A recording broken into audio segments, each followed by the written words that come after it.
Aqui entrevistando para falar sobre gravidez na adolescência. Você recebeu orientação sexual dos seus pais? Não. Gostaria de ter recebido? Gostaria, porque eu não tenho engravidado na minha adolescência.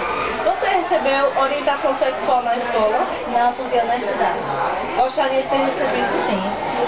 Qual a sua reação quando soube que estava grávida? Fiquei um pouco triste, um pouco alegre. E a dos seus pais? Meus pais só vieram saber na minha segunda gravidez. A do seu parceiro? Ficou muito alegre. Quais as dificuldades enfrentadas por você na gravidez? Muitas. Sua gravidez atrapalhou seus estudos de que forma? Atrapalhou porque eu tinha vergonha de frequentar a sala de aula e por causa de minhas colegas que me criticavam por causa da minha. Com a experiência que vivenciou, que conselho você daria aos adolescentes? É bom a gente se divertir e a gente farrar. Gravidez não é doença, mas a gente evitar é bom.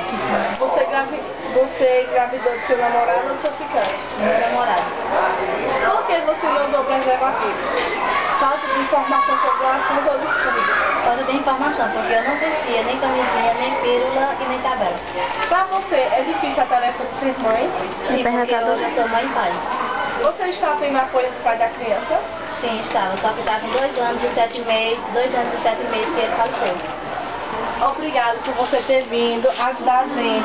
Junta mais que eu tô fumando não. Ajudar a gente nesse trabalho sobre gravidez na adolescência. Obrigado. Nada. Mas tu, Mica? Obrigado, Fernanda. De nada, Micaela. Foi um prazer. Tá bom, foi um prazer. Junta mais, Mica. O prazer foi nós.